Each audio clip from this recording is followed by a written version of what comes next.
हम लोग अभी इस वक्त यहाँ पर मौजूद हैं पुराने लखनऊ में, जहाँ पर अमन शांति समिति के सारे लोग इकट्ठा हैं यहाँ पर, और ये लोग जागरूक करते हैं नागरिकों को कि उन्हें अपना मतदान देना चाहिए, ज़रूर से ज़रूर अपना मतदान करना चाहिए, अपने हक़ का पालन करना चाहिए, उन्हें घर से निकलना चाहिए। इसी के तहत हम बातचीत कर रहे हैं। यहाँ पर खड़ी हुई हैं हमारी महिलाएं साथी हैं हमारे साथ इस वक्त, हम इन्हीं से बात करते हैं। सबसे पहले शुरुआत करते हैं हम अध्यक्षा जी से। अध्यक्षा जी, पहले तो आप अपना परिचय दीजिए। मेरा नाम फरहा रिजवी है, मैं अमन शांति समिति में महिला प्रकोष्ठ अध्यक्ष हूँ। बहुत बहुत धन्यवाद आपका। आप क्या संदेश देना चाहती हैं महिलाओं के लिए, पुरुषों के लिए, आम जनता के लिए? पहला संदेश तो महिलाओं के लिए है, क्योंकि महिलाओं पे जिम्मेदारियां बहुत ज़्यादा होती हैं, तो इलेक्शन के दिन वो लोग थोड़ा अवॉइड करती हैं, वोट डालने नहीं जा पाती हैं। तो मेरा निवेदन उन महिलाओं से है कि उस दिन अपनी जिम्मेदारियों को साइड में रखकर और मतदान करने ज़रूर जाएं। इसलिए हम लोग मतदान के लिए जागरूक कर रहे हैं लोगों को। जी, आपने बहुत सही बात कही कि मतदान की जागरूकता बहुत ज़रूरी है, और जो कि बीड़ा इन लोगों ने उठाया हुआ है। इसी के साथ हम बात करते हैं इनके साथ खड़ी हुई और इनकी कार्यकर्ता और इनकी साथी। आप क्या कहना चाहती हैं मतदान के लिए? वोट तो देना ही चाहिए, मतदान तो करना चाहिए। मतलब वोट अधिकार है हमारा और हमें निकलना चाहिए घर से बाहर। आपका स्वागत है। आप क्या कहना चाहती हैं इसके बारे में? मैं आम जनता से ये रिक्वेस्ट करूँगी कि वो ज़्यादा से ज़्यादा सबसे पहले वोट दें, फिर घर का काम करें, और वोट देना मेरा पहला अधिकार है। देखिए, इन्होंने कितनी बड़ी बात कही है कि बाकी सारे काम बाद में, वोट देना मेरा पहला अधिकार है और मुझे सबसे पहले वोट देने की अपील की है इन्होंने, और ये सबसे पहले वोट देने जाएंगी, बाकी के काम बाद में करेंगी। इन्हीं के साथ हम आगे चलते हैं। आगे और भी लोग हमारे साथ मौजूद हैं। आपका क्या नाम है? मेरा नाम यास्मीन है। मैं सारी लखनऊ की महिलाओं, बुज़ुर्ग और जवान यूथ से कहना चाहती हूँ कि अपने सारे काम आप बाद में करिए, पहले वोट दीजिए। और हमारी महिलाएं इतनी समझदार हैं कि वो अपने सारे काम एडजस्ट करके पहले वोट देने ज़रूर जाइए, और आपका हक़ है, आपको वो हक़ छीनना नहीं है, आपको हक़ अपना लेना है। ज़रूर किसी भी पार्टी को वोट दीजिए, मगर वोट ज़रूर दीजिए। बहुत बहुत आपका मतलब बहुत अच्छा एक वो रहा मैसेज है कि वोट ज़रूर दीजिए। आप किसी भी पार्टी को दीजिए, आप किसी पार्टी को समर्थन नहीं कर रही हैं, लेकिन किसी भी पार्टी को आप वोट दीजिए, वोट ज़रूर दीजिए। आप क्या कहना चाहती हैं इस बारे में? देखिए, हम तो ये कहेंगे कि वोट जो है वो औरतों का हक़ भी है, फ़र्ज़ भी है, चाहे मर्द हो या औरत हो। तो जब हम लोग हर जगह पे अपना फ़र्ज़ निभाते हैं, अपना हक़ निभाते हैं, तो वोट देने में हम क्यों पीछे रहें? तो इससे अच्छा ही तो ये है कि ज़्यादा से ज़्यादा औरतें मतदान होना है, वो घर से एक एक शख्स, एक एक आदमी को ले जाकर मतदान कराएं, और ज़्यादा से ज़्यादा प्रतिशत में मतदान होना चाहिए। धन्यवाद। बहुत बड़ी बात इनकी भी रही है कि इन्होंने बोला है कि 100% वोटिंग होनी चाहिए, मतदान होना चाहिए। इसी जगह के ऊपर हम बात को अपनी यहीं पे ख़त्म करते हैं, और बात को ख़त्म करते हुए इसी उम्मीद के साथ कि इस बार की वोटिंग जैसे कि कहा गया है कि 80 के पार जाएगी, उसी तरह होना भी चाहिए कि ये 80 नहीं बल्कि 100% तक वोटिंग होनी चाहिए। सबका अधिकार है। अखिलेश भैया, सबसे पहला मुद्दा कि 300 यूनिट बिजली फ्री, सबसे पहला मुद्दा यह है। पुरानी पेंशन बहाल करेंगे अखिलेश भैया। इस सरकार में कोई पेंशन नहीं आ रही है, ना तो बच्चे की कोई स्कॉलरशिप आ रही है, ना पढ़ाई में मज़ा आ रहा। 5 साल में 2.5 साल कॉलेज बन रहे हैं इस सरकार में। कह रहे हैं कोरोना है तो बच्चे की फ़ीस जा रही है, तो उसको भी सरकार भरे, कोई तो फ़ायदा मिला है। आज देखो अखिलेश भैया की सरकार में 70 रुपये लीटर पेट्रोल बिकता था, 100 रुपये लीटर खाने का तेल बिकता। इस सरकार में देखो 200 रुपये सरसों का तेल है, 100 रुपये पेट्रोल। क्या बताओ बढ़ेगा आदमी? इतनी महंगाई हो गई है, इतनी महंगाई हो गई है कि हद से ज़्यादा महंगाई हो गई है इस सरकार में। सपा सरकार पसंद है और सपा ही आ गई बस। चलिए, इनसे जानते हैं। अभी हमारे साथ एक और सज्जन जुड़ गए हैं, उनसे भी जानते हैं कि वो क्या और किस राजनेता को पसंद करना चाहते हैं, किसको अपने बीच में लाना चाहते हैं, किसकी सरकार बनवाना चाहते हैं। आपका नाम? मैं अशोक मिश्रा बोल रहा हूँ, और योगी जी इस बार जीतेंगे। योगी जी ने सबके लिए अच्छा काम किया, चाहे हिंदू हो, चाहे मुसलमान हो, चाहे सिख हो, ईसाई हो, सबको मकान, सबको राशन, सबको सम्मान, कानून व्यवस्था, हर चीज़ मिली है। बाकी रोने वाले रोते रहेंगे, वो उनको एक आँख से देखेंगे। बाकी अखिलेश राज में गुंडागर्दी और खाली एक ही जात का विशेष काम होता है, मेन गुंडागर्दी। बाकी योगी सरकार में सब जात के लोग को, सबको मकान, राशन व्यवस्था, कानून व्यवस्था। अब आदमी कहीं घूम के जाता है, कोई गुंडागर्दी, कोई कुछ नहीं। जितने माफिया हैं वो सब अंदर हैं, जितने कामचोर, जितने निकम्मे हैं, जो अपराधी प्रवृत्ति के हैं, वो ही खाली परेशान हैं। बाकी अगर आप देखेंगे, जनता से पूछें, जनता अखिलेश को नहीं बल्कि योगी जी को पसंद करती। योगी जी क्यों? क्योंकि उनका काम है सबको समान, एक समान सबको समझा है। जो अपराधी है उसके लिए कार्रवाई होती, बाकी और कुछ नहीं। जीतेंगे योगी जी और आएंगे योगी जी। मतलब ये बहुत बड़ा मुद्दा एक हमारे बीच में आ गया है, क्योंकि एक तरफ हमारे साथ दो लोग खड़े हैं जो सपा को समर्थन कर रहे हैं और एक हमारे बीच में खड़े हैं जो बीजेपी के फेवर में बात कर रहे हैं। ये हमारे बीच में एक बहुत बड़ी और एक बहुत अच्छी राजनीति का मुद्दा लेकर आ गए हैं। तो यहाँ पर हम इन्हीं दोनों से जानते हैं कि ये दोनों आपस में इस तरह से क्यों सोच रहे हैं। अखिलेश भैया ने 100 नंबर लाए, योगी जी तो ना लाए। अखिलेश भैया की 100 नंबर लखनऊ में मेट्रो कितने बनाई? अखिलेश भैया ने बनाई। बीजेपी वालों का कोई काम ऐसा नहीं है जो काम को शुरू किया हो और उसका अंत करा हो। यानी कि जो अखिलेश भैया का काम है उसी काम में वो काम किया बीजेपी वाली पार्टी ने। बताओ कोई काम किया हो तो? लखनऊ में मेट्रो आई है, वो किसने बनाई है? अखिलेश भैया। बीजेपी समर्थक हैं और हम लोग यहाँ पर इस वक्त सपा वर्सेस बीजेपी, ये दोनों तरह से यहाँ पर आपस में मुद्दे चल रहे हैं और सब लोग आपस में यहाँ पर एक दूसरे की टक्कर पे बातचीत कर रहे हैं। अब हम बात करते हैं इधर की टीम से, फिर से सपा के साथ शामिल होते हैं। मैं तो बीजेपी का समर्थक हूँ और मैं खुद यादव हूँ, लेकिन मैं अखिलेश को पसंद नहीं करता हूँ, क्योंकि वो एक विशेष वर्ग को समय जैसी सत्ता में आएंगे कहेंगे एक विशेष वर्ग की बेटियाँ मेरी बेटियाँ हैं, इसलिए उनका आना सबसे सिरदर्द है। वो कहें कि पूरे समाज की बेटियाँ मेरी बेटियाँ हैं, तब समझ में आता है कि पूरे देश को, पूरे राष्ट्र को और पूरे समाज को और पूरे प्रदेश को लेकर साथ चल रहे हैं। उनका आना सबसे सिरदर्द है। जैसे कि सुना जाता है कि बीजेपी सरकार के आने से महंगाई काफी बढ़ी है, तो उस बारे में आप क्या कहेंगे? मैडम, 130 करोड़ लोगों को फ्री वैक्सीन दी गई है, 40 लाख लोगों को फ्री में राशन दिया गया है। तो टैक्स तो जनता के पैसे से आएगा ना।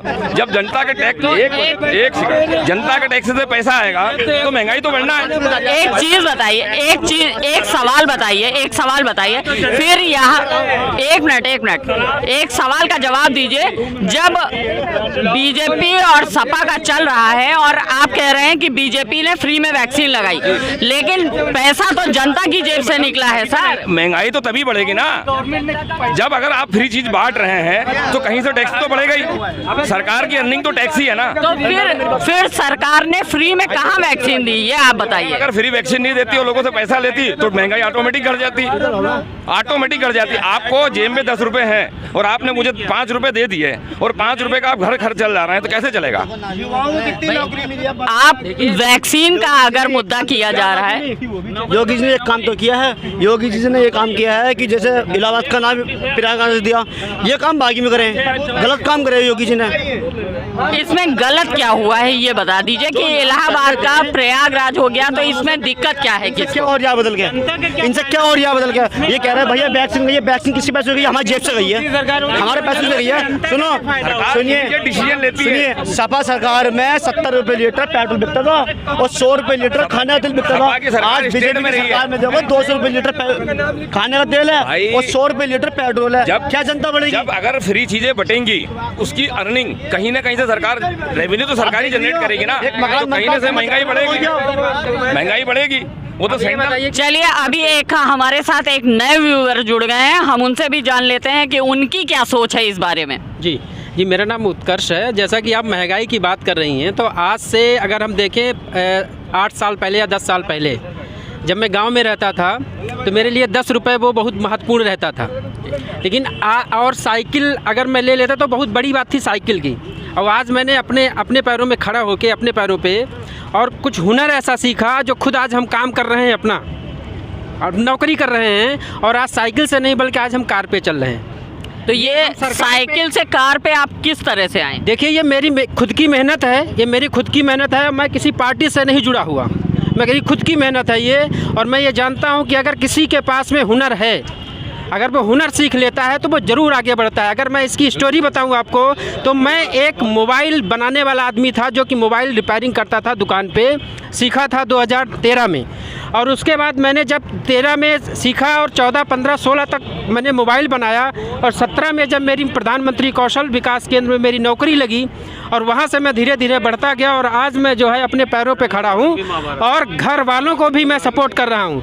और मैं भी एक किसान का बेटा हूँ और मैं बता रहा हूँ कि मेरे पिताजी किसान हैं और मेरे बाबा जी भी किसान हैं और मैं आज अपने पैरों पे लखनऊ में मैं खुद अपना जो है प्लाट लेके यहाँ पे घर बनवा रहा हूँ। और कहीं भी किसी 420 का पैसा या कहीं इधर उधर से पैसा नहीं लाया, मैं खुद से मेहनत किया हूँ। मैं किसी भी डिपेंडेंसी नहीं, किसी भी सरकार पे डिपेंडेंसी नहीं है मेरी।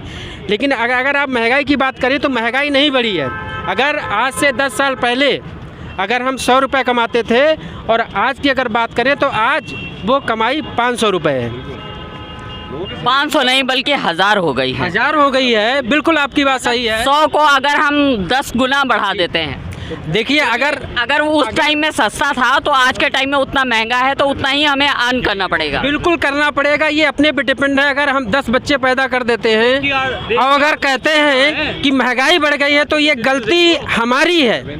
हमें सोचना चाहिए अपने भविष्य के बारे में और हमें जानना चाहिए कि हमें आगे अपने बच्चों का लालन पालन कैसे करना है, ये हमें जानना चाहिए। हमें किसी पे डिपेंडेंसी नहीं रहना चाहिए, सीधी चीज़ है। इस वक्त हम लोग मौजूद थे यहाँ पे महासंग्राम के बीच में और इस महासंग्राम के दौरान सपा वर्सेस बीजेपी का महायुद्ध चल रहा था, जिसमें आम जनता दोनों तरह से आपस में ही बहस कर रही थी, आपस में ही बातचीत कर रही थी। मैं सोनिया पावा, कैमरामैन विकास सिंह के साथ, फ्रेंड्स अमन न्यूज़ से। ये काम करते रहते हैं। चुनाव का मुद्दा मतदाता जागरूकता अभियान अमन शांति समिति हमेशा इसलिए करती है कि लोगों को जागरूक करती है कि वो अपने मत का अधिकार को समझें और जाके मतदान करें।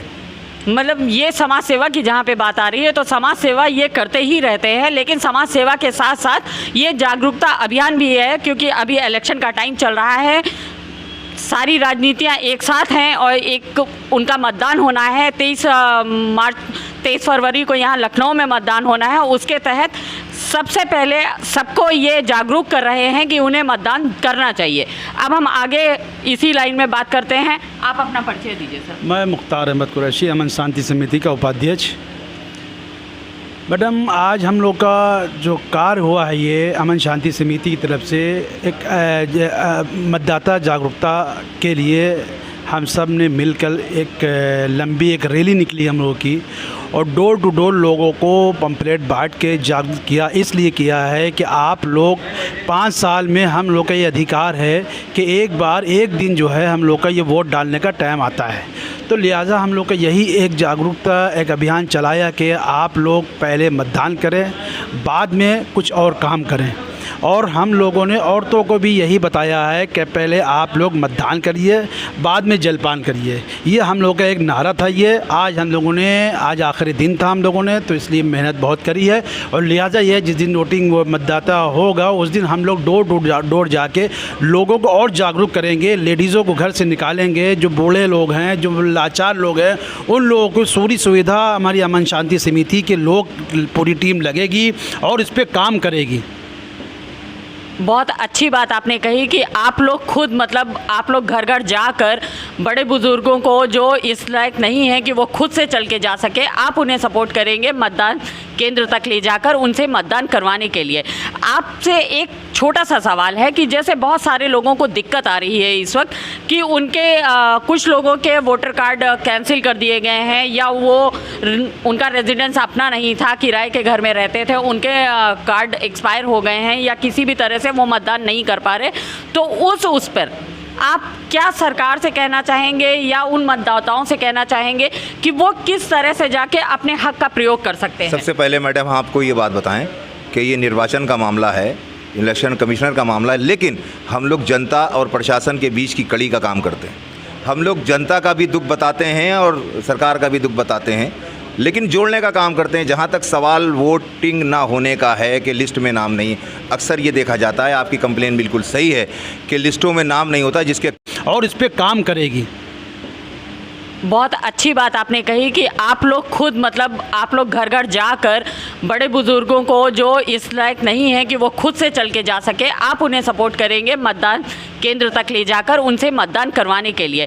आपसे एक छोटा सा सवाल है कि जैसे बहुत सारे लोगों को दिक्कत आ रही है इस वक्त कि उनके कुछ लोगों के वोटर कार्ड कैंसिल कर दिए गए हैं, या वो उनका रेजिडेंस अपना नहीं था, किराए के घर में रहते थे, उनके कार्ड एक्सपायर हो गए हैं या किसी भी तरह से वो मतदान नहीं कर पा रहे, तो उस पर आप क्या सरकार से कहना चाहेंगे या उन मतदाताओं से कहना चाहेंगे कि वो किस तरह से जाके अपने हक का प्रयोग कर सकते हैं? सबसे पहले मैडम आपको ये बात बताएं कि ये निर्वाचन का मामला है, इलेक्शन कमिश्नर का मामला है, लेकिन हम लोग जनता और प्रशासन के बीच की कड़ी का काम करते हैं। हम लोग जनता का भी दुख बताते हैं और सरकार का भी दुख बताते हैं, लेकिन जोड़ने का काम करते हैं। जहाँ तक सवाल वोटिंग ना होने का है कि लिस्ट में नाम नहीं, अक्सर ये देखा जाता है, आपकी कंप्लेन बिल्कुल सही है कि लिस्टों में नाम नहीं होता, जिसके कारण मतदाता पोलिंग स्टेशन पर आने के बावजूद, जज्बा रखने के बावजूद वो अपना मत नहीं डाल पाते हैं। होता ये है कि इसमें हम पहले से होमवर्क नहीं करते हैं। कहीं ना कहीं कुछ एक मिसाल है बहुत पुरानी जो देहात की है, कुछ गुड़ ढीला कुछ बनिया। होता क्या है कि हम जनता हैं, जब ज़रूरी टाइम पर समय समय पर सरकार कैंप लगाती है कि आप जाइए, आपके जो वोट हैं, जीवित हैं और नहीं चढ़े हैं, उनको आप चढ़वाइए, और जो आपके परिवार में मृत्यु हो गई है, इंतकाल कर गए हैं, उनका नाम कटवाइए, तो हमारे पास समय नहीं होता है। हम उसकी अहमियत को नहीं समझते। वोट की अहमियत को हम समझते हैं मतदान के दिन, जब चुनाव मेरे सर पे होता है और लिस्टों में हमारा नाम नहीं होता, जिंदों का नाम नहीं होता, मुर्दों का नाम होता है। ये मेरी कहीं ना कहीं कमी है। इस कमी के लिए हमें जागरूक होना पड़ेगा और शाने से कंधा मिला के सरकार के और निर्वाचन के ये काम करना पड़ेगा। चुनाव के बाद भी, अब तो सारा मामला हो चुका, चुनाव के बाद भी जब समय समय पर सरकारें ये कैंप लगाती हैं तो हमें उसमें बढ़ चढ़ कर हिस्सा लेना होगा। हमारी जैसी संस्थाएं, अमन शांति समिति जैसी जो समाज के लिए काम करती हैं, उनको भी जागरूक होना पड़ेगा, जनता को जागरूक करना पड़ेगा और उनको उस जगह पर ले जाकर उनका ये काम करना होगा, ताकि अगले चुनाव में वो हर आदमी अपने मत का इस्तेमाल करे, अपना मत डाल सके। बहुत बहुत शुक्रिया आपका। हम लोगों ने अभी बात की अमन शांति समिति से के साथ, इनकी पूरी टीम के साथ। इनके अध्यक्ष यहाँ पे मौजूद हैं, कार्यकर्ता मौजूद हैं, पूरी टीम यहाँ पर मौजूद है। इन सब लोगों ने बहुत ही बड़ा एक मुद्दा उठाया है कि लोगों को जागरूक करने का, मतदान करने का, उनके अपने हक का पालन करने का। मैं सोनिया पावा, फ्रेंड समय न्यूज़, कैमरामैन विकास सिंह के साथ।